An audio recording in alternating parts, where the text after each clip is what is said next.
Excellent. Hello, everybody, and welcome to episode 2 of the 3D Print Doctor. We've got a number of people in here today. We'll see if a few people get in. They're probably going to check out the recording, but we're going to go through today, and I'm going to be doing quite a bit of juggling because I'm doing some stuff for leveling to start off with, sort of going through that again, and I've got a camera set up and my fantastic videographer Jacob Druce is here to help me out with that, and so I can get right in and you can see exactly what is actually happening at the nozzle end. So any of you that are having little difficulties or just trying to get those little nuances with how this works, because it's probably what I would call the Achilles heel of this printer, and there's always one with some printers as to something that's a bit of a bugbear, and why do I have to do that and why isn't it automated? It's just that there's a bit of a trade-off in terms of pricing, I would sort of say. So we're going to go through that to start off with. But to kick off, I'd just sort of like to acknowledge country. I'm coming to you from the Midair land. I'd like to acknowledge elders past, present and emerging, and all the Aboriginal people that may be joining us today or watching this in a recording later on. So let's get going. So to start off with today, and if you had a look at the website, you will notice that we're going through what I call the 3 phases of 3D printing, which is basically modelling and then slicing and then 3D printing at the end, which is the physical printer. But before that, because we've got it to get it, we have it set up, I'm going to actually show you the finer details of how to actually level this printer using the little feeler gauge. And I have also tested this using paper, and it works with paper. So if you lose all your feeler gauges, just go grab a sheet of A4 paper and throw that in there, tear a piece off on the edge and you can slide that on. It's not quite as easy, but it's doable, so you can keep printing if you have to level it up.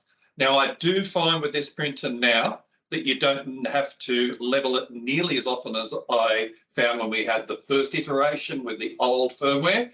This firmware works much nicer. So let's kick into that now and we'll see how it goes. And I'll swap over the cameras here.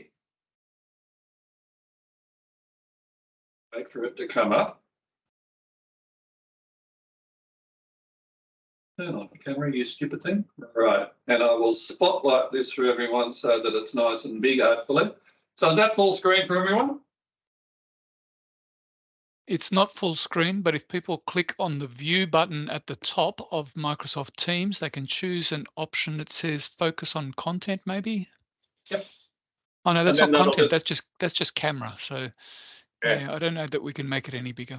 Right. Okay then. Hopefully you can see what's showing you, and we're going to get into it. So at the moment I've got the print head homed, and I'm going to go into maintain and then calibration and go into normal mode, just like we were looking at last week, which we went through quickly. And if you've been through the 3 videos that were posted in the resources section or on the T4L, you'll be able to see what's going on.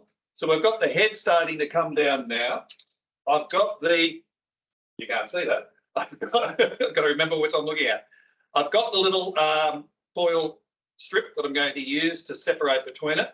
One rookie mistake that can happen to you as well and muck up your leveling, the tip of the nozzle. Make sure that the tip of the nozzle doesn't have a little blob of filament from when you last used it if you're going to level it. Just have a quick little look at it and you'll see that there can be a little knob or a nipple of the filament that is hard. It's a good idea to crack that off before you actually start leveling, because that will muck up your heights. Now what I'm going to do in here now is just quickly go in. It's going to slide this under, and yep, I'll see if I can do it right now. Okay, so what I'm doing is that I'm sliding it underneath the nozzle tip, and it's going under too easily. So on the screen, I will go up and I'm going to make it go down, and I've got it set at the 1.1 millimetre, and I'm just going to make it go down 1, check it again, press the down one more time, check it again, and I'm starting to feel a tiny bit of resistance. We're down 1, and now it won't go under. Okay, have a tiny bit of resistance, and then want to go. So now I'm going to swap over to the 0.05, and I'm going to come up 0.05 and see if I can just feel, as I slide it under, I've just got a nice little bit of resistance. I'm feeling that slight grinding of the nozzle up against and between the bed. And sometimes you've got to put this on an angle so it slides underneath because it's very tight. You're only looking at about 0.5 of a millimetre of clearance. It's got to be that tight. Now I'm feeling that little bit of resistance. I'm happy with that. I'll move on to next and just do that for all of the 9 spots. It'll ask you, do you want to do the next 9 spots? Go yes and do it. Now, I've had an interesting one that worked on me today because I was moving this around all over the place, trying to do a print. I'm going to show you a cute little print profile that will come up for you. And with that little print profile, it gives you a great little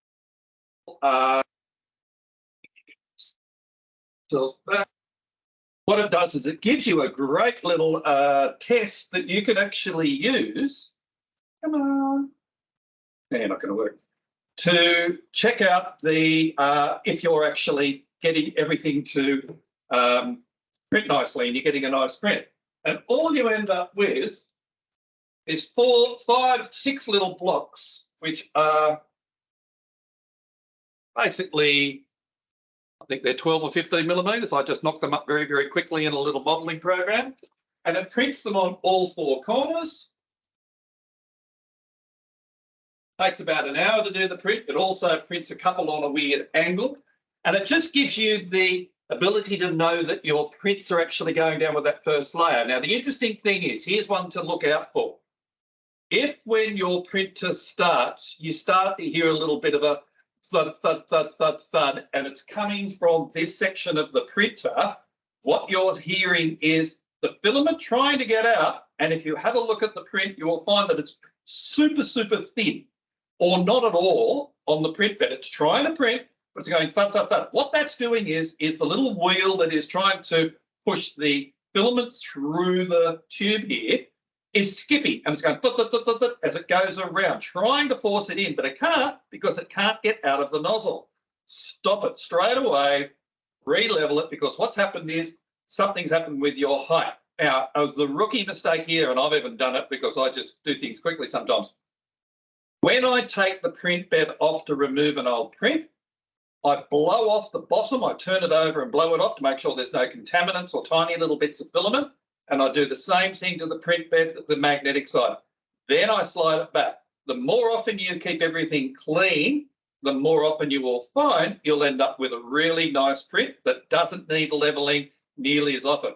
I sometimes go weeks without ever having to level it, and then I get complacent and start doing some stupid things, and I'm doing it every second print. It drives me up the wall. So then I go, right, get back to clean it, make sure it's nice, don't try and do anything inside the printer, remove the print bed, the magnetic one, flex it off and then put it back in, and you find you won't get nearly as many problems with leveling because it does take about 5 or so minutes just to get it right each time.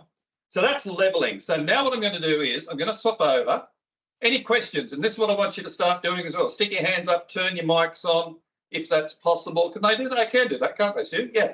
Turn your mics on and say, hey, Greg, what about blah, blah, blah? So I need that little bit of Q&A. And if you don't have a mic, put it in the chat. I'll get it. Yeah, put it in the chat and everything else.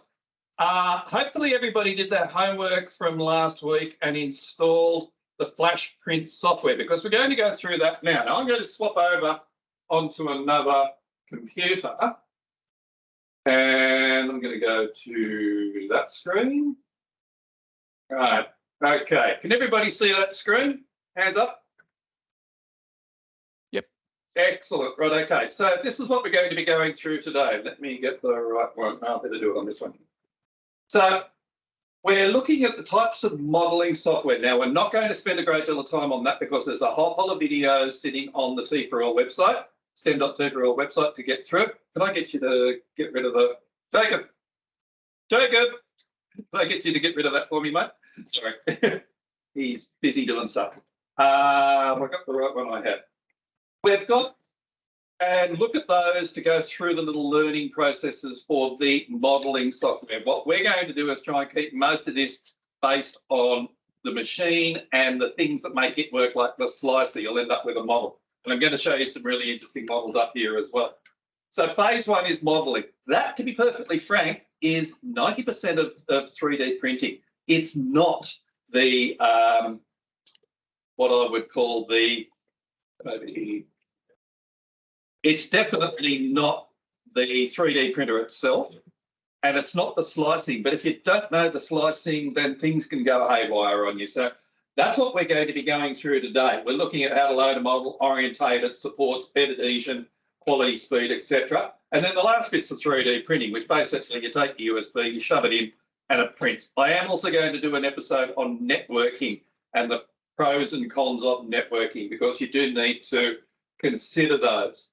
So if you go into the portal and have a look at the software that's available, you do have within G Suite SketchUp for schools. Now, this has been a staple for high schools in the design technology area for a while. For some reason, it doesn't like me today. I tried to install it on a new machine, and I do need to get permissions to do so, because I think there is a licensing attached with it as well. Stu will probably help me out, but I just didn't have time. Good little program to use. It uses an interesting flow when you get your head around it and do the tutorials. Great for modelling. TinkerCAD is the one that you will find on the stem.t for our website, and it's the one we support for all of these. And there's some really, really good learning units on there and videos on there that will show you how to use TinkerCAD really well. You will find you've got classes, designs, and then you go into create with it for the 3D design. And this is the interesting one, because what I'm going to show you now is, remember last week I mentioned if you're looking at working with littlies for this, this is where you've got these blocks. These blocks on the left right-hand side here are where you actually can, there's your little building blocks. You're just working with those blocks that you're very much used to probably playing with as a kid, or if you've got littlies yourself or grandchildren, you buy these blocks and the kids have a ball with them and they just stack them on top of one another. That's exactly the same thing as you're doing here. But what you can also do is you can go in here and put in the measurements and change these down to exacting measurements if you desire. So you can get quite intricate. I've seen people use this and make some amazing stuff, which I would almost call engineering standard. I do find TinkerCAD a little bit tricky to use because my brain works a different way. I use a program called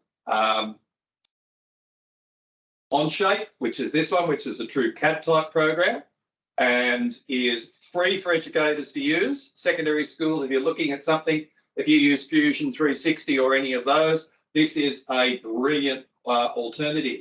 There is also, if you're doing K12, you can install a program called 3D Builder on Windows devices. And this is, again, a super simple. It's even more dumbed down than I would say TinkerCAD.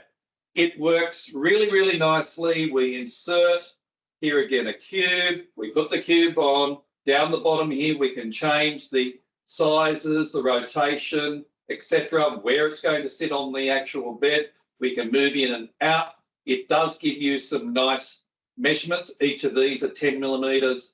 The squares on the bottom, the little grid, and you can work with that. There's some widgets, etc. It is a little limiting.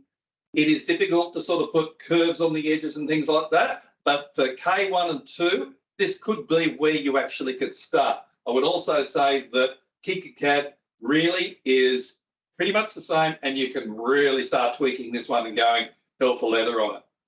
So the next stage that we want to go to, and I will show you this one here, this particular little button here is, or it's a cover, is something that I'm doing here. I have an SSP school that the littlies are constantly turning the power on and off on the Dell mini PCs on their MLDs that they got through the RAG. And so what I'm doing with it is, I'm into my third iteration. I've got one more and then I'll get it right. I'm making something so that they have to stick a pen down to get to the, or back of a pencil to get to the power button, hopefully making it a little bit more difficult for them. If I don't find that works, I'm going to put a little slider in there. And so they've got to do 2 or more 3 things. Knowing little kids that I played with in SSB schools, I'll probably still work it out, but at least it'll slow them up a little bit. They just sit there and turn the button on and off. So I'm just doing that as a bit of an exercise, and that I'm doing in the Onshape program. So let's start having a look at 3D printing using the FlashPrint software. Now, install the FlashPrint software through the UDM. Hopefully you've all done that. This is a cute little program. If you've ever looked at it, it will print you a nice Benchy. Now, Benchy is basically a torture test, and Benchy comes out originally that big. But as you can see, I've just dived in and I've gone to scale on the right-hand side of the FlashPrint software and said, make it maximum. Let's print a big Benchy. Yeah, they do float. They kind of tip over a little bit because the balance isn't great, but they will float. This is a real torture test. What it's doing is testing how the print will go there. If you end up doing it, there is a few little dags under here, or what we call spidering, but you also can then start to look at how well it prints the lettering underneath. You might just want to get it a bit closer to the camera. There we go. And then you can start to see how the little Benchy works. Have a look at that one because it's just a fun little thing, and the kids love picking it up and using it. I've done screw threads and all sorts of stuff as demonstrations for the kids, and that's the little one that is really, really cute. That one takes about 45 minutes to half an hour max to actually print off. So that's really, really cool. These are some of the best things on the planet. They are a little sword. I either have or I'm about to put the link to this on. They're really, really good because it means that you can sort of do a bit of a show off. It looks a little bit like a lightsaber on Star Wars, but guess what it does do really, really well? It works on a touch screen. So if you want to do a bit of showmanship, you can actually touch the screen because it's infrared. You can use this as your touch pointer. It makes it really, really nice. That is a print that prints in one go, straight up. You take it off, you crack a little bit of the joints because the filament does sort of join across, and within a couple of minutes, it'll pop out like that. It's print in one go. It's not printed in 7 pieces. It's a really cool print. I'll make sure that that goes up for you. If you're doing stuff with social sciences or traveling, you want to actually show people different things, there's a really good one of Eiffel Tower. I've just downloaded this off Thingyverse, and Yegi is another one, and I actually just got this down and printed.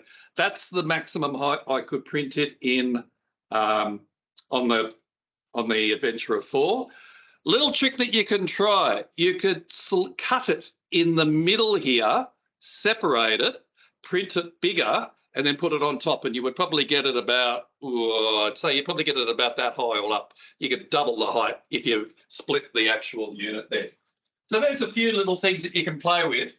And the Benchy there is a print that I'm going to play with, the one that's on screen at the moment, so that I can actually do the big one and the little one, and you've got a little father-daughter, father-son type setup going straight away.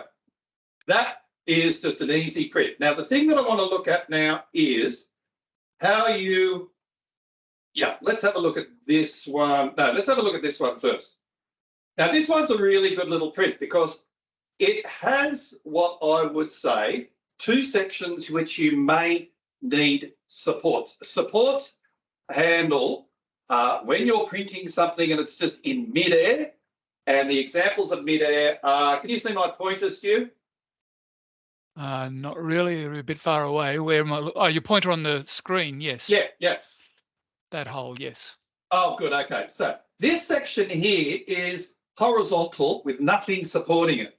Also, the circle, the top of the circle, is horizontal with nothing touching it. However, the software and the printer, these ones are really, really cool.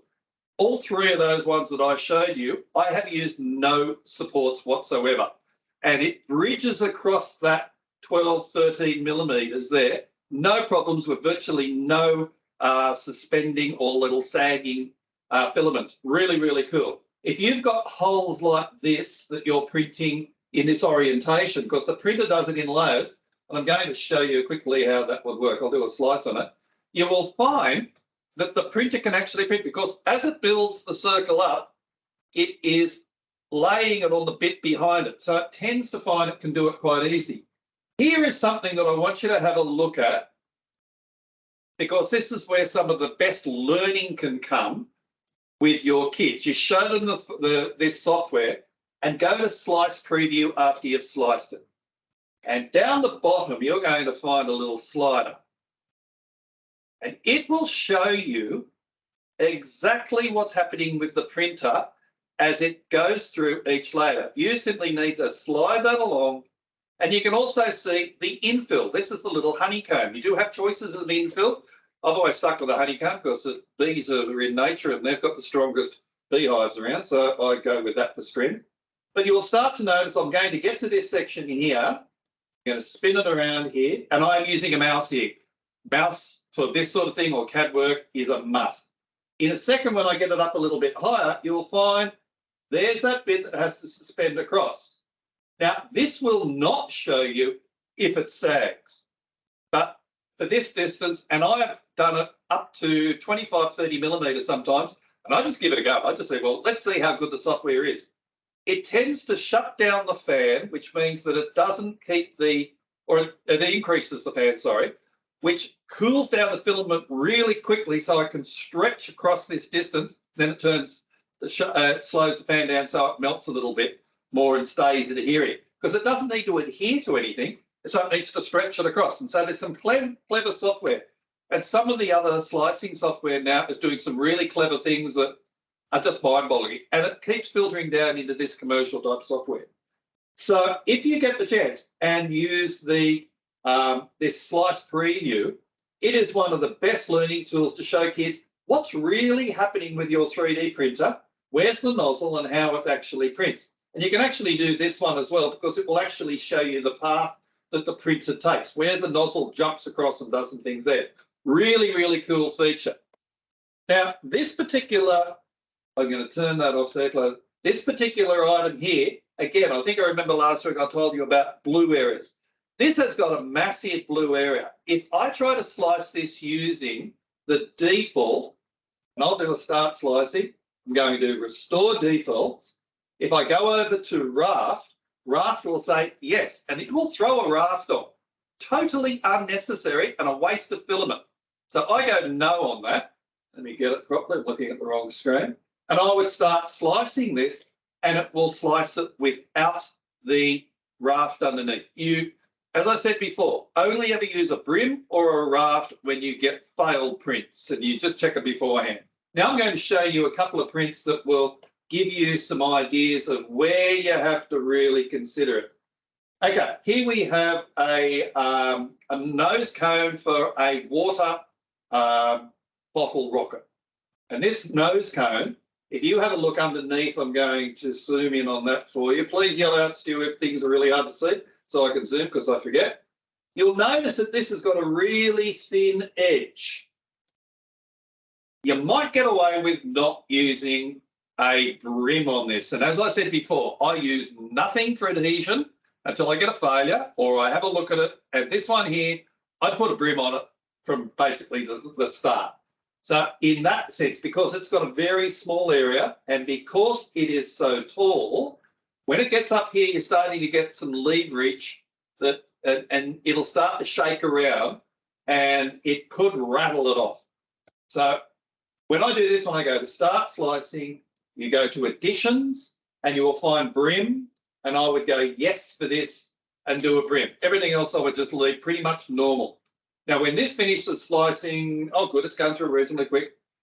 It will then show us, if I go to slice preview, that it's put a little brim like a top hat around the bottom of the, there we go. So you can see the little brim, and it's also put the brim slightly on the inside. Now, it is just one layer of filament on the outside, which basically just sits there and says, I'm hanging on to this print bed and I'm not letting go, and that's usually enough. The little one on the outside here that you can see, that little brown one there, that is simply the first part of the extrusion to make sure that the filament is coming out. You get to see that, or it just says, okay, I've got some filament. It'll jump over and then start printing. You'll get that virtually on every print when it starts off. So here, when you're looking at this one, be very, very careful. If it's really, really small, I'm going to close that preview. Very, very small area, you're probably going to need a brim. Won't need a raft, but I'd be using a brim. Now, let's get out and have a look at another one. Not that one yet. This one here is a combination of things. This one here is, if you've had a look at microbits, there's also an Australian version called a Kookaberry, and I was part of designing up this little holder for it, and it has a little battery in here. Now this one here, no raft, no brim needed at all. I've got a massive big area of glue. That's going to stick down like the proverbial little blanket. So it's not going to go anywhere. But here's one that's going to need some supports. If I do a slice on this, I'll do a quick slice and it'll take a little while. I'm going to show you this is where this sort of thing is perfect for showing kids why it's never going to be able to actually print. So when I come through here, I'm up, I'm good for the moment. Those little holes will print, no problems at all. Coming up, I'm still no problems. And in a minute, now, see how it's sort of in the middle of nowhere? No, here we go. So let me get that around so it's easier to see. Right, now as I go up, this area here, let me get in closer. This thing is just sitting in limbo. It can't print. It's impossible for this to print. It'll just throw spaghetti everywhere. If ever you fished with a reel and had a big bunch of grapes come off, as we call it, well, you haven't got the biggest bunch of grapes going to happen and you're just wasting filament. So these are the sorts of things you've got to identify very early on to say, this is something I'm definitely going to have to use supports for this gap here. And pretty much nowhere else would you need it, because once that's supported, this will actually print. So to be able to do that, you go over to the right-hand side and you will find that you've got 4 from the bottom in the menu, one that says supports. So I'm going to go to supports. Now, the default support for years has been linear, and the tree support is a new one that's just come out only recently. Well, it's been out for a couple of years, but it's recent in the terms of the life. I really like the tree support because it impacts your print less than the linear.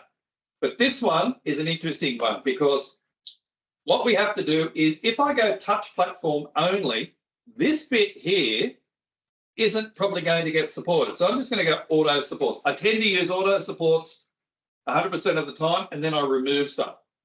It's gone through, can't put the supports in. So it's having a lot of trouble. I'll try again.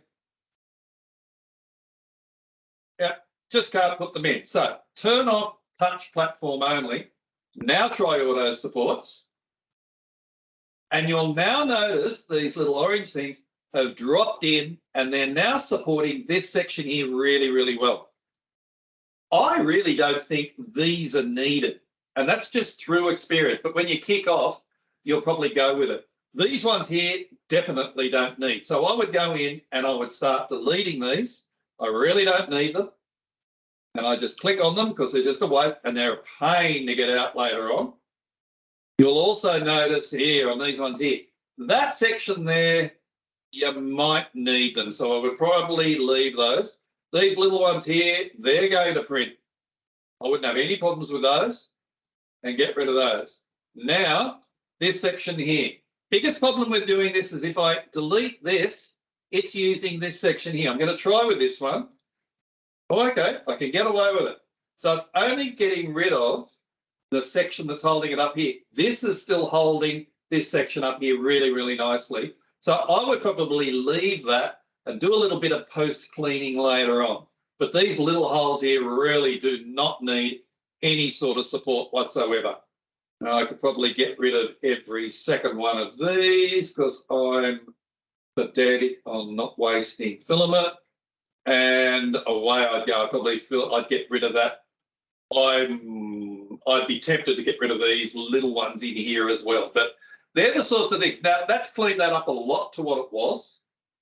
This will now start printing. So I go back, and if I was to slice this now, it'll actually go through. No, I don't want to add a bra. Ignore. What did I say there? A brim. You don't need it. So when that goes through and slices, let's have a look at the preview now.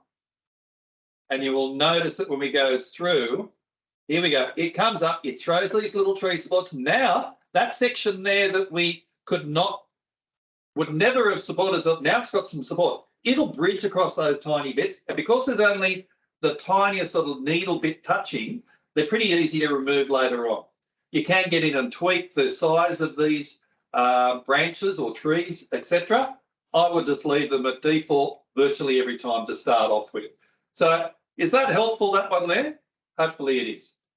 Next one I want to have a look at. Here is an interesting one. Now, this is one that I've used. It's a little holder that I use for a Garmin GPS on a little buggy that I use when I play golf. And this is the way it comes in. I can't print that under there. This is the next thing you look at. Can I orientate this? And I did design this so that I could print it on this flat surface here. So what I have to do is select it, and I'm going to rotate it. And the one I need to rotate is the green one. That's the good indicator, which is the y-axis. And I'm going to rotate it through 90 degrees. And guess what? There is a 90 degrees swing on the side here as well. Okay, now, this is sitting nice and flat. This section here, let me get rid of the rotation. That little overhang there, this one here, could do with a support. I'm a bit of a miser, so I would use the support there, or I would give it a go and see whether it prints. And weirdly, this printer will print it with the tiniest little bit of spidering or dag underneath, but it's surprising how good it will print that. The little overhangs in here for the nuts, because this is split in the real one, they have no problems. But if you went auto supports on this, you will find it will throw a whole pile of supports in. And these little ones here, let me zoom in. These tiny little ones under here, because I've got a little radius under this, so it's nice and smooth and looks cool when it's being used. These are totally unnecessary, but it just throws them in if you can. A little trick you can use, up the top here it says overhang threshold. If you bounce that up to about 80 degrees, it tends to get rid of these and you don't have them nearly as much. So I'm going to clear all the supports. I'll see if what I have experienced in the past still works, and I'll go auto supports. So auto support says, no, I don't need that. The only thing that it's put it in there is this little section here, which in one way, if you want that to be nice and clean, is probably a bit of a good idea to have that there. Again, I'm a miser. This one here, totally unnecessary. So I select the bin and I get rid of that one. I don't know whether there's one here. Probably, hopefully nobody's getting sick at the other end. And I would print it as is and just snap those two little items off up this end after it comes out of the printer. Don't need any supports in there. That's the sort of thing. But consider orientation. Sometimes you can orientate a print to one print faster, because the lower a print is in terms of if you spun this and stood it on its edge, it would take a very long time. When I look at the slicing on this, there's probably 150 slices. If I make that vertical, there could be 500, 600, 700 slices, so it will take so much longer to print. Let's have a look at, I think I've got one more to look at, and this is an interesting one for those of you who are in science programs and things like that. Here is a pelvis.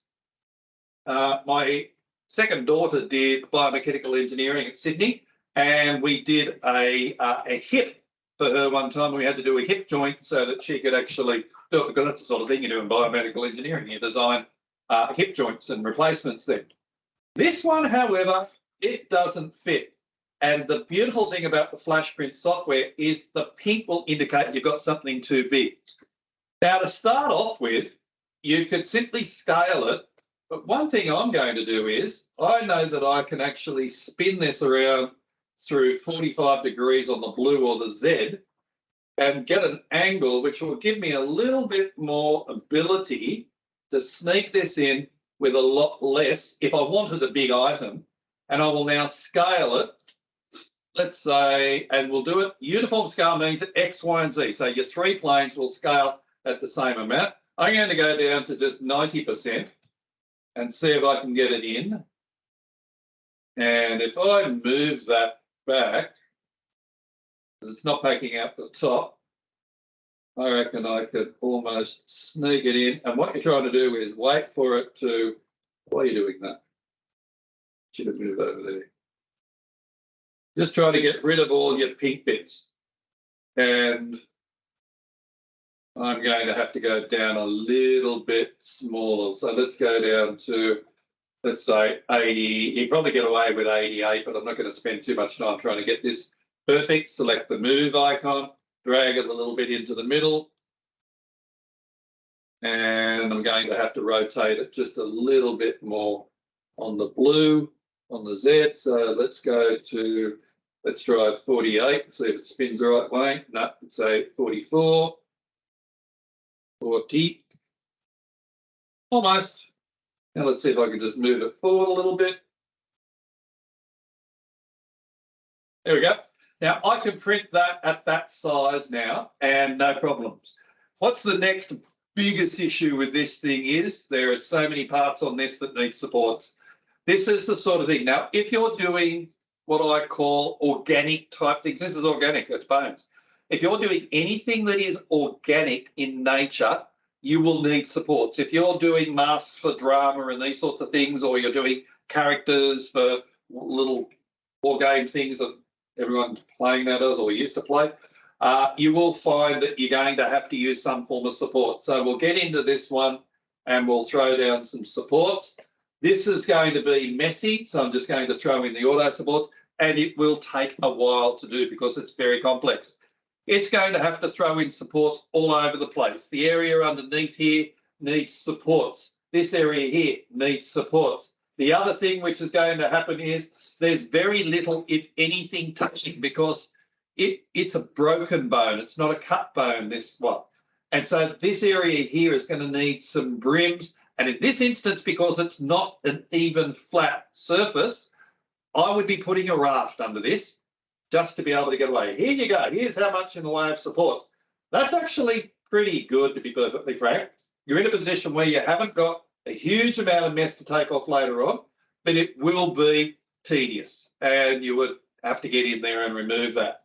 So let's get out of the back here, start slicing. This thing is definitely going to need a raft. I'm not even going to attempt to try and print that without some supports. You also, because of the tiny bits at the bottom of each of the supports here, they're only small. And that was one of the sections that you could have increased in size to make them a little bit bigger. You would probably find that you would have to have a raft to be able to give it enough support or purchase on the print bed so this didn't come off. If you were printing this and you were just doing the last little bit of the top of the hip bones here and your print failed and knocked it off and fell over, you would be devastated because that's a lot of filament. And that's one other thing that I'm going to show you when this finishes off. It'll actually tell you how much filament you're going to use. And the big one is how long it will take to print. This one I know takes a few days to print. So you've got to make sure that there is some sufficient filament to kick it off. One of the really, really nice things about the FlashForge Adventurer 4 is there is a filament sensor. So when the filament runs out, it will stop and pause the print, and then you can change the print and put a new spool in, and it will then go back and print away. I have had mixed success with that. Sometimes it works really, really well. Sometimes you will find that that will be a shear plane within the print because it doesn't adhere nicely. So because there's a lot of heat in there and it sort of cools down. So that is one of the pitfalls of it, but at least you get a print. Sometimes if you crack that off, you can glue it back on and away we go. And you'll also notice this slice is taking a long time. It's a big product. It'll also tell you how many layers you've got. This is going to take a long time. So what I might do now is I'm going to get we're 4:07, so we're pretty good. For the next 5 or so minutes, what I want people to do is to get in on the chat or bring in their microphones or put your hand up and then we'll get people to come up. Questions and hopefully some answers for you. Any questions to start off with? Because nobody's adding anything to the chat at this point in time. Or are they? And I'm missing it, Stu. Yes, Sudha has asked, where do we get these files for the skeleton? Ah, right, okay. Now, I will find where it is because they have got it. The US have got a free set of these STLs, and there are skulls, hands, feet, etc. Be aware that these will print in these FDM printers, which is the filament-based printers. They can be very fragile. So be prepared to have mixed success. They will print, but sometimes there's a toe will fall off, especially a little toe. We were supposed to get rid of that evolutionary thousands of years ago. Maybe it will go. The 3D printer is already doing it for us. So have a look at them. But there are some really good. You can do the old Horatio or whoever it was in Shakespeare and do those sorts of things. There's some really good ones. Hip bones, feet, femurs. So there's all the bone structure, skeletal structure. I think you will also find that there are organs in there as well, so that you can actually see things like your kidneys, livers, hearts, lungs, etc. You can print those off. So for science or kids just wanting to know what your bits and pieces are inside, really, really good for that area as well. Also, if any of you have or support sight impaired schools, one of our guys, Nav, who works for the Braille and large print format department in the department, works here on Thursdays usually, and he has a whole pile of these sorts of things with platforms with Braille on them, so the kids can actually read what it is that the thing is and then feel it tactilely, so that they can say, oh, okay, now I know what this particular thing is and what it's a hip bone and it's got this bit. He does an amazing job and has got a huge library. Again, I will find that and put that up on the screen for you as well. So what I will show you is, I'm going to bring up the website. Where is it hiding? Okay, on the website you will find I have added a little menu at the top with top tips, and this is just the first one that I've come in here on the nozzle. I'm going to get back to that and then go through the resources. This is the one where you will find there is going to be a number of things come up, and probably the most regularly. Here are your links to the SharePoint print kits, etc., so that you can get onto your videos. And the next one is useful test prints, the calibration print, those little squares. It is an FTP file, I think, from memory. That will go directly into FlashPrint and print this off for you to test if your leveling is printing nicely. You don't have to do that multiple times. I've just done it once because I wanted something that I could do a test with. And you could do that yourself simply by doing a little cube, knocking it down to make it a couple of millimetres high. You duplicate it and create your own. But here's one that you can play with as well. And under here, a little bit of fun. I've thrown the benchy in so that if you wanted to actually do that, it'll take, I think it says 72 hours it'll take to print the benchy. But that's another one. And I will keep going. I will put the swords up. Yes, I will. So you will get your swords. Top tip. How are the questions going? When I open FlashPrint, Flash DL print, it is asking for the Hunter is the resin printer. You've got the wrong FlashPrint software. Now, I don't think this has the Hunter. No. Okay. Yes, you've got the wrong software, Samuel. So you need to go and install the FlashPrint without the DL in it, and then you will be able to. So the Flash DL print is for the Hunter, which is the Flash Forge resin printer. Totally different slicing. It actually builds it upside down. Really cool and super high resolution. What was I going to talk about 5 seconds ago before I looked at the catch? Someone remind me. Oh, right, okay. Now, on the top tips, you will find that I've put a section here on can I use the 265C nozzle. If you've got into your kit yet, you will find that you have got a spare nozzle. And the spare nozzle is a higher temperature nozzle designed for different types of filament, e.g. ABS and PET, which PETG is the same stuff your Coca-Cola bottles, etc., are made from.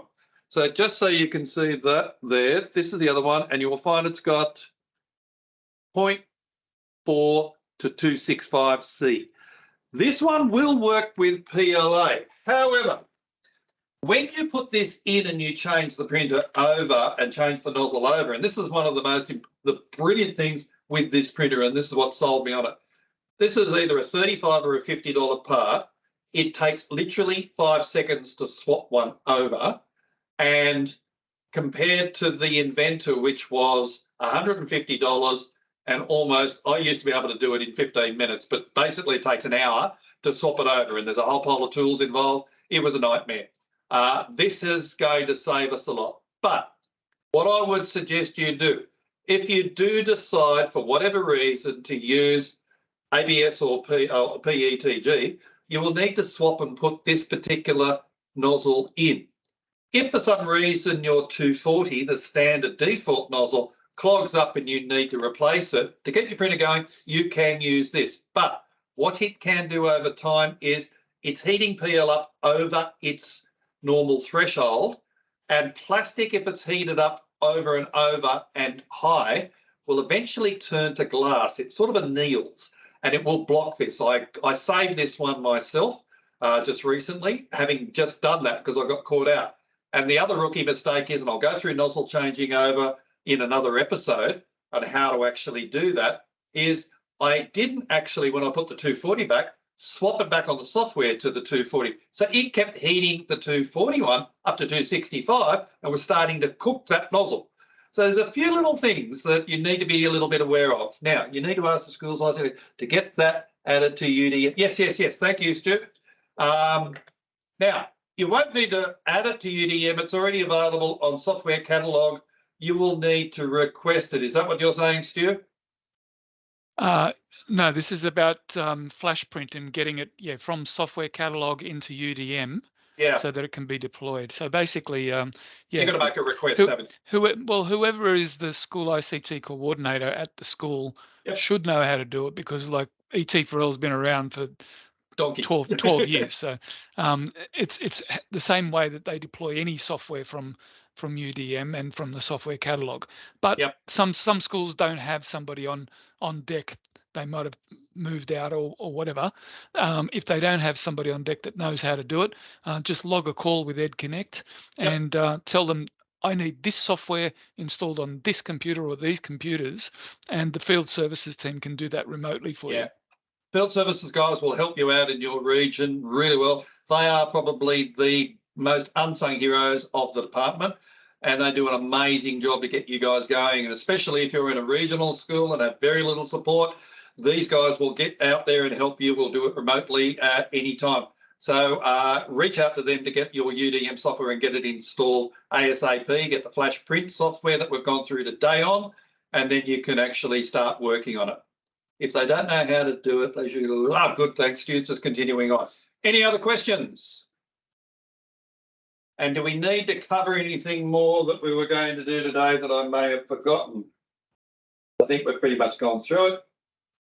So I've put a link in for Thingyverse for anybody who wants to go and look at all of the different things that people are sharing, because they're actually spending a lot of time creating models in the software and then sharing the file so that people can just go and print things that are ready made for them as well.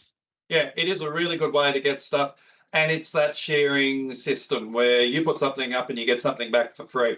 There is a massive number of really good prints up there. If you're into GoPros, there's a ton of little accessories that you can just print off and use. But the real beauty of 3D printing is when you can actually go into a bit of modeling software like the TinkerCAD, etc., and make it yourself and then iterate through the design process exactly the same way as I'm iterating through these things. This is number one, that's number two, I've got number three over there. I've got one more thing to modify, and then I've got a working particular item that I can then put that STL out available. I'll probably throw it on here or throw it somewhere else on the stem.t4l or in the RAG area, so that they can actually print that off. And if they've got problems with kids that keep turning things on and off, they can try and use this and see if it slows them up a little bit. So little bits like that. So let's just reiterate quickly. 3 phases of printing. First is your modelling. It's the most important bit and where your kids will learn so much more. Remember, it's an iterative process. You're going through it over and over. You're modifying those models over time and coming up with, I like that. What is it? It looks like an arm with rubber bands or something for muscles. Oh, is it? Or is it a little thing that fires stuff? Yeah, I can imagine. I did this today, arm modelling. Really cool. I was right. Love it. So there's tendons, muscles, etc. Really good way of showing how things work internally. Love it, love it, love it. You need to share that around. Have you got the STL file? Once you've done that particular, and so you can use things like nuts and bolts to join things up. You don't have to do it all in 3D print. However, you could make that with the little bolt and the clearance, and it will print in one go. And then when you pull it out, it will actually pivot, similar to the little sword, where I just print that in one go, and then I shake off the little things that are joining, and then it's working. Gears will work like that as well. There's some amazing things available. So do your modelling. That's where the huge learning is. Get onto the STEM.T for a website. And there's a whole pile of really cool learning units on there that the STEM.T for all team have put together. Your slicing software is what we've gone through today and shown you a few of the little nuances then. Leveling, remember, is probably the most important thing here. Hopefully, you'll only have to do it once every couple of weeks, or if at all, once you've done it once, but that should be really good for you there. Remember, supports. If something's in the middle of nowhere, you've got to use supports. If you've got a very thin connection with the print bed, you may need to use a brim to start off with, and then if that doesn't work, you might have to resort to a raft. But rafts, as I keep saying, last resort if you have to. Bed adhesion's one of the main things. If it doesn't stick, it's one of the things, because I do try to do that. I do get failures occasionally. Quality and speed. We might have a little chat about that in one of our upcoming minutes, how to actually speed up if you want to do quick iterations. You can reduce the infill down quite. It comes in at 15%, and that's on the slicing. When you go to slice, you can drop that down to 5%, and that'll give you a really quick print, and be surprised how strong it still is. It's really, really good. And then the last thing is just throwing it in here. You start it off, you will watch it and be mesmerised for a while, but you will find I do get pretty bored with it. So, okay. Export that, please, as an STL, so then everybody can go through and slice it themselves, etc. And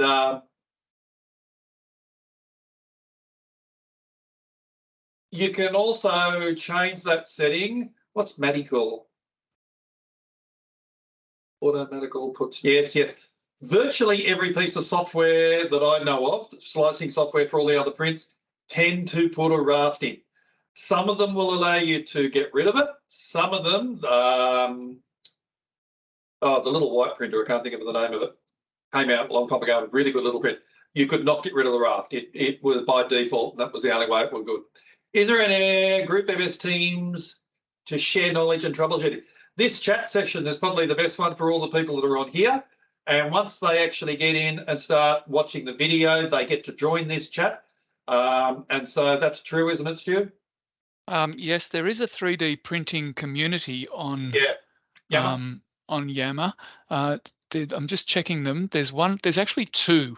And that's the real confusing thing about Yammer sometimes is people create multiple ones. There's one called 3D Printing in the Classroom, and I'll just share the link with that one.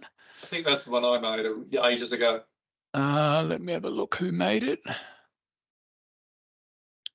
It was made by Robin Etherton at Kiama Public School.